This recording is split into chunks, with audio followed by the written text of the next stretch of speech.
Si tu veux apprendre ta religion correctement, viens me rejoindre sur mon nouveau site internet i-islami.com.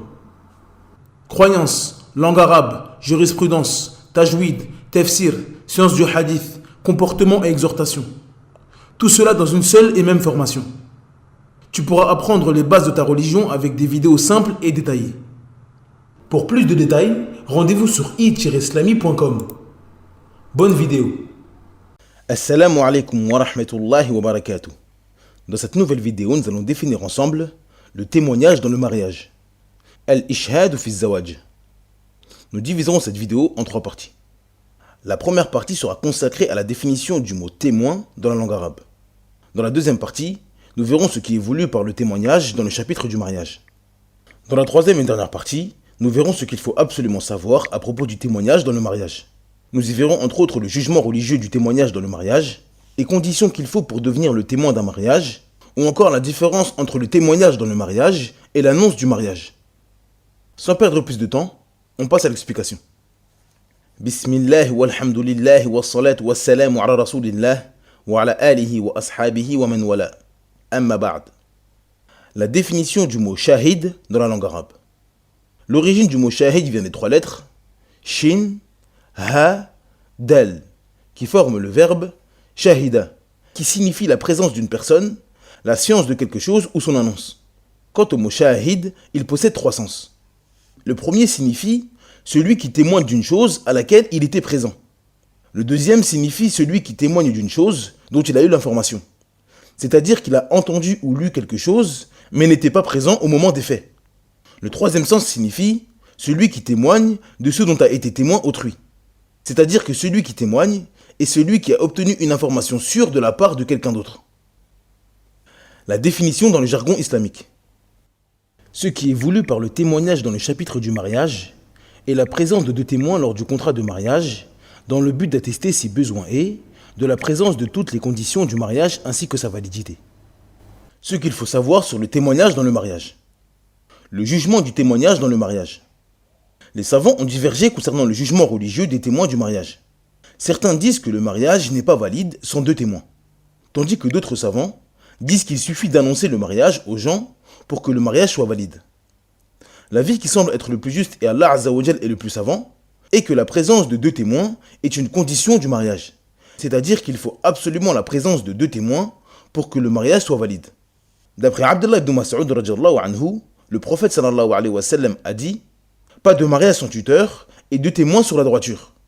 Ce noble hadith nous indique qu'un mariage est valide uniquement avec la présence et l'accord du tuteur, ainsi que de deux témoins sur la droiture. Les conditions du témoignage pour le mariage. La présence de deux témoins dignes de confiance est une condition pour que le mariage soit valide. Il est donc impératif pour celui qui souhaite se marier de savoir ce qui est voulu par un témoin valide en islam. La raison. Il est obligatoire pour que le témoin soit valide qu'il possède la raison. Et sache également ce qui est voulu par le témoignage d'un mariage en islam. Le témoignage du fou ou de l'enfant n'est donc pas valide. La puberté. Il est obligatoire que le témoin soit pubère. Le témoignage de l'enfant n'est pas valide, même s'il possède la raison. A noter que la puberté pour l'homme en islam intervient lors de l'apparition du sperme, des poils pubiens ou l'âge de 15 ans. Si l'une de ces trois choses apparaît chez un garçon, alors il est pubère. Être deux. Il est obligatoire d'avoir deux témoins pour que le mariage soit valide. Un seul témoin n'est pas suffisant pour la validité du mariage. Être un homme. Il est obligatoire que les deux témoins soient des hommes pour que le témoignage soit valide. Et cela selon la majorité des savants. Le témoignage de deux femmes ou celui d'un homme et deux femmes n'est pas valide pour le témoignage du mariage. L'islam. Il est obligatoire que les deux témoins soient musulmans pour que le témoignage soit valide.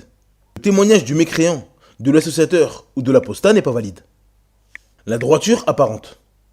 Il est obligatoire que les deux témoins soient sur la droiture pour que le témoignage soit valide. Ce qui est voulu par la droiture apparente est celui qui pratique sa religion de manière apparente comme la prière, le jeûne ou encore le pèlerinage. Il ne doit pas faire de grands péchés apparents et en connaissance de cause, comme des innovations, la fornication, le vol ou encore boire de l'alcool. Être le témoin d'un mariage est un honneur et une distinction pour le musulman. Il ne convient donc pas de prendre pour témoin un pervers qui désobéit à Allah Azza wa Jal devant tout le monde. N'entre pas dans ce cas le musulman sur la droiture et la sunna, qui tombe malheureusement parfois dans les erreurs, mais revient immédiatement vers son Seigneur lorsqu'il s'en rappelle. L'obligation d'annoncer le mariage. La différence entre le mariage islamique légiféré et le mariage secret interdit est l'annonce du mariage. D'après Aïcha radhiyallahu anha, le prophète sallallahu alayhi wa sallam a dit « Annoncez ce mariage. Rendez-vous dans les mosquées pour l'annoncer et frappez du douf. » Parmi les différentes façons d'annoncer un mariage, il y a le fait de taper sur du douf. Le douf est un instrument connu qui est très proche du tambourin. En résumé, la frontière qu'il y a entre un mariage secret interdit et un mariage licite est l'annonce du mariage. Il est donc obligatoire pour le musulman d'annoncer son mariage, que cela soit en tapant sur du douf, en invitant les gens à manger, en envoyant un SMS à ses proches, ou toute chose permettant d'annoncer le mariage à autrui, en fonction des us et coutumes de chacun. Le mariage secret. Ce qui est voulu par le mariage secret est un mariage caché qui n'est pas annoncé. Il possède plusieurs formes. Un mariage sans tuteur, ni témoin, ni annonce. Exemple, une jeune fille et un jeune homme se retrouvent dans une pièce et écrivent sur une feuille leur contrat de mariage. Chacun d'entre eux garde un exemplaire de ce contrat qu'ils considèrent comme la preuve de leur mariage. Ce mariage est nul par consensus des savants. Il est interdit pour le musulman de faire cela, et si cela se produit, ce mariage n'a aucune valeur et n'est même pas considéré comme un mariage. Un mariage avec un tuteur, des témoins, mais sans annonce. Il s'agit d'un mariage qui a été fait avec le tuteur de la prétendante et la présence de 2 témoins. Cependant, les prétendants, le tuteur et les 2 témoins se mettent d'accord pour ne révéler ce mariage à personne. Les savants ont divergé concernant la validité de ce mariage. Certains malikites et hanbalites voient que le mariage est nul, car pour eux, l'annonce du mariage est une condition de la validité du mariage. Selon la majorité des savants, ce mariage n'est pas nul. Et c'est l'avis qui semble être le plus juste et Allah Azza wa Jal est le plus savant. Cependant, il ne convient pas aux musulmans d'avoir recours à ce genre de pratique. Comme nous l'avons dit précédemment, ne pas annoncer le mariage est une chose interdite en islam. L'origine dans le mariage est l'annonce et la propagation de la nouvelle. Cependant, nous ne pouvons pas rendre ce mariage nul, car les conditions du mariage religieux ont été respectées, c'est-à-dire l'accord du tuteur et la prétendante, ainsi que la présence des témoins. Un mariage avec 2 témoins, mais sans tuteur. Exemple, un homme propose à une femme de se marier avec lui. Cette dernière accepte, mais ne le dit pas à son tuteur. Il décide donc de prendre 2 témoins pour témoigner de leur union. La majorité des savants voient que ce mariage est nul, à l'exception des Hanafites. Et ce qui est correct est que ce mariage n'est pas valide, conformément à la parole du prophète sallallahu alayhi wa sallam. D'après Aïcha radhiyallahu anha, le prophète sallallahu alayhi wa sallam a dit « Toute femme qui se marie sans l'accord de son tuteur, son mariage est nul, son mariage est nul, son mariage est nul. » Un mariage avec un tuteur, sans témoin, mais qui est annoncé dans certains endroits et caché dans d'autres. Exemple, un homme vit au Maroc et souhaite se marier avec une sœur qui vit en France. Le père de la sœur est d'accord, ainsi que la sœur. Il se marie sans témoin et décide d'annoncer le mariage au Maroc dans la famille du frère, mais de le dire à personne en France dans la famille de la sœur. Les savants ont également divergé sur la validité de ce mariage. Un groupe de savants malikites et hanbalites voit que ce mariage est valide, car il y a eu l'annonce du mariage et qu'il est connu que ces 2 personnes se sont mariées. Comme nous l'avons dit précédemment, l'annonce du mariage est une condition de validité du mariage selon eux. Si elle est présente, le mariage est valide.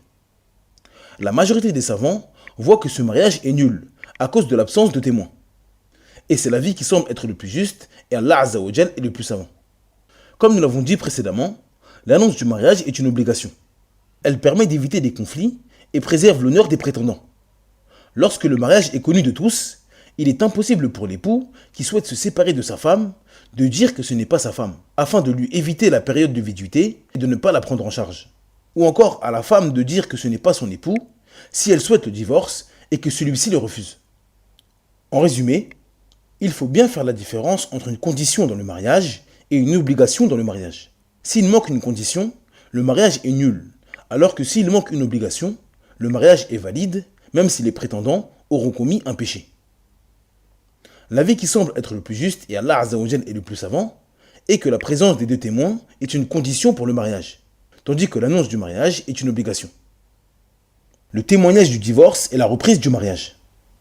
Les savants ont divergé concernant la prise de 2 témoins pour le divorce et la reprise du mariage. L'avis qui semble être le plus juste est que cela est une obligation. Allah Azza wa Jal dit فإذا بلغن أجلهن فأمسكوهن بمعروف أو فارقوهن بمعروف وأشهدوا ذوى عدل منكم وأقيموا الشهادة لله. Dans la sourate 65 au verset 2, d'après la traduction approximative, Allah Azza wa Jal dit puis quand elles atteignent le terme prescrit, retenez-le de façon convenable, ou séparez-vous d'elles de façon convenable. Et prenez 2 hommes intègres parmi vous comme témoins, et acquittez-vous du témoignage envers Allah. Dans ce noble verset, Allah Azza wa Jal ordonne aux croyants qui veulent divorcer leur femme de le faire de manière convenable. Une fois la période de viduité terminée, ils doivent décider s'ils souhaitent reprendre leur femme ou acter le divorce en présence de témoins.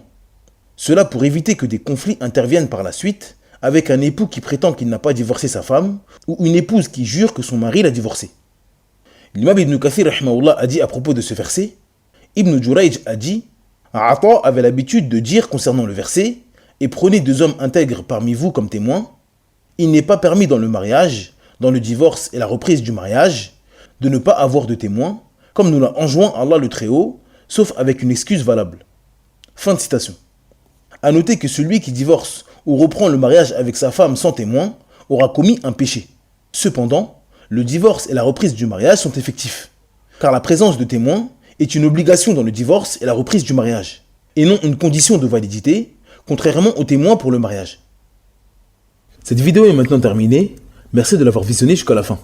Pour télécharger gratuitement le PDF de cette explication, je vous invite à vous rendre sur le site i-islami.com. N'oubliez pas de vous abonner à la chaîne et d'activer la cloche de notification. Cela permettra de toucher un plus grand nombre de personnes, Inch'Allah Azza wa Jal. En attendant, je vous dis, Assalamu alaikum wa rahmatullahi wa barakatuh. سبحانك اللهم بحمدك أشهد أن لا إله إلا أنت أستغفرك وأتوب إليك